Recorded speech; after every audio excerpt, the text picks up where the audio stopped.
عامر خان سے میری ملاقات ہوئی، میں نے اس کو کوئی دین کی بات نہیں کی، صرف محبت تھی. اب تک اس کے میسج آتے کہ میں زندگی میں کسی سے متاثر نہیں ہوا، تم پہلے آدمی ہو جس سے میں متاثر ہوں. میں نے کوئی جادو کیا، صرف محبت. لوگوں کو محبت دو، قریب ہوں گے.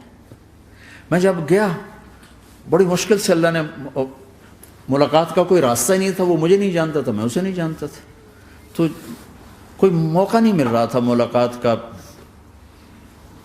تو اللہ نے شاہد آفریدی کو بھیج دیا. شاہد آفریدی اس کی دوستی تھی، ہمارا جو کرکٹر ہے. میں نے اس سے فون پر کہا یار میری ملاقات تو کرا. اس نے ملاقات کروائی.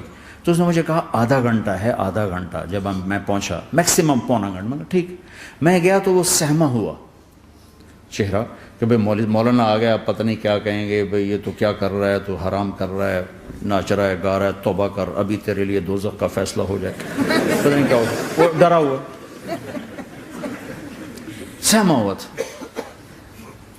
تو میرا ایک دور کالج لائف تھا. میرے اللہ نے مجھے ہدایت دی اور میں 3 دن کے لیے میں اس دوست کو، اس کی نسلوں کو دعائیں دیتا ہوں جو مجھے زبردستی پکڑ کے لے گیا. نہ میرا تبلیغ سے کوئی تعلق، نہ واسطہ، نہ میں کوئی ان سے متاثر.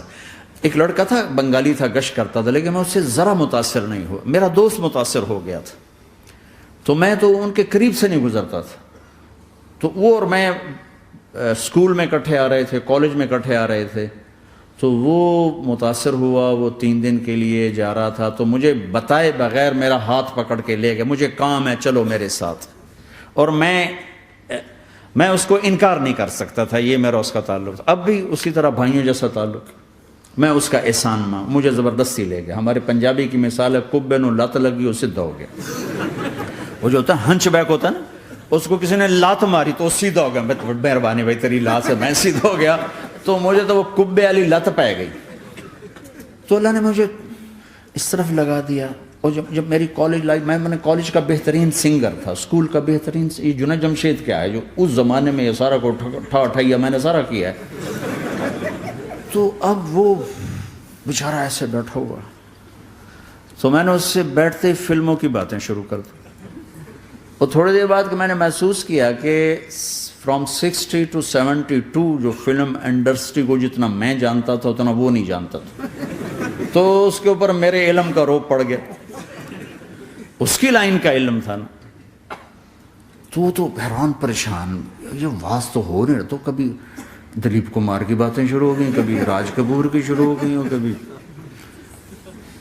محبوب صاحب شروع ہو گئے، کبھی مدن موہن شروع ہو گئے. وہ آدھا گھنٹہ تو یوں ہی گزر گیا. تو آدھے گھنٹے کے بعد میں نے کہا جی ہمارا تو ٹائم اوور کا نہیں، اٹھیں چلے ادھر چل کے بیٹھتے. وہ کھانے کی ٹیبل پر تھے تو وہاں جا کے بیٹھ گئے. پھر وہیں باتیں شروع ہو گئیں. جب اس کا سارا خوف دور ہو گیا اور ریلیکس ہو گیا، اس میں پونے گھنٹے سے 50 منٹ گزر گئے تھے. تو پھر میں نے کہا عامر بھائی آپ حج پہ آئے ہیں، اگر آپ اجازت دیں تو آپ کو اپنے نبی کا حج سنو. کہنے لگے ہاں جی ضرور سنائی. پھر میں 1.25 گھنٹہ بولتا رہا اور وہ ایسے کر کے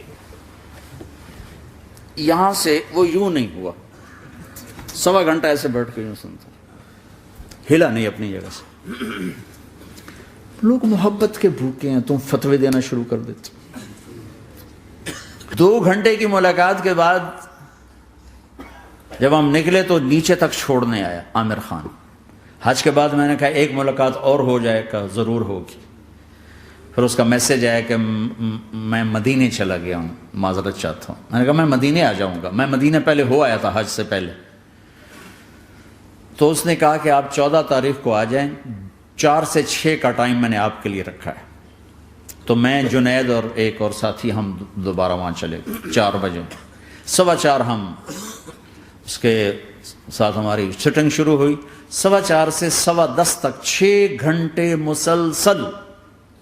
اور اس کے ماتھے پہ ذرا نشان نہیں آیا کہ میں بور ہو رہا ہوں. اور اس کے بعد ہم اٹھے، اس کا جی نہیں چاہ رہا تھا کہ ہم اٹھ کے چلے جائیں. محبت. پھر ایک امتحان پڑ گیا. میں اجتماع میں تھا رائمنڈ کے پچھلے سال. اس کا میسج آ گیا میری فلم تلاش آ رہی، اس کی کامیابی کی دعا کرو. لے بھائی اے چنگی بڑی. میں کہا اب کیا کروں؟ جواب دینا بھی ضروری، دعا بھی نہیں ہو سکتی، کیا کروں؟ تو جب وہ میسج آیا تو میرے سامنے کوئی 10-12 علماء بیٹھے تھے. میں نے کہا بھائی یہ میسج ہے، اس کا جواب. کہا جی یہ ہمارا فیلڈ نہیں تمہارا ہے، تو ہی جواب دے. میں سارا دن سوچتا رہا، مجھے کوئی جواب سمجھ میں نہیں آیا کہ جان بھی بچ جائے، جواب بھی چلا جائے. پھر اگلا دن بھی گزر گیا، مجھے کچھ سمجھ میں نہیں آیا. میں عصر کا وضو کر رہا تھا، ایک دم اللہ نے ایک مضمون دل میں ڈالا. تو میں نے فوراً بیٹھ کے اس کو میسج کیا کہ عامر بھائی جو کریٹو ہوتا ہے نا ذہن، یہ اللہ کسی کسی کو دیتا ہے. تخلیقی ذہن یہ اللہ تعالیٰ کسی کسی کو دیتا ہے، ہر ایک کو نہیں دیتا. اور یہ اللہ کی بہت بڑی عطا ہوتی ہے.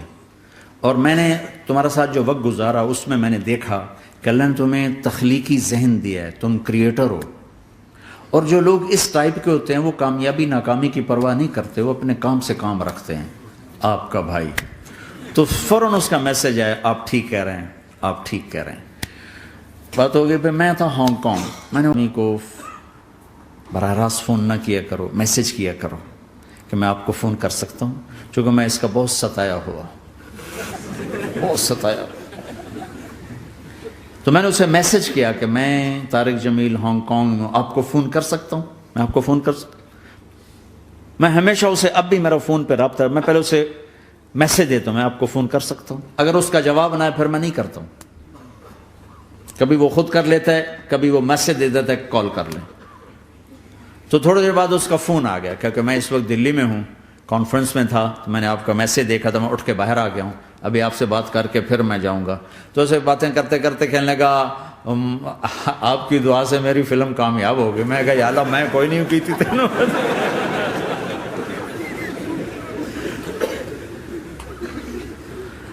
بھائیو محبتیں بانٹو، نفرتیں تو پہلے ہی بہت پھیل چکی. نشہ پلا کے گرانا تو سب کو آتا ہے، مزہ تو تب ہے کہ گرتے کو تھام لے ساتھ.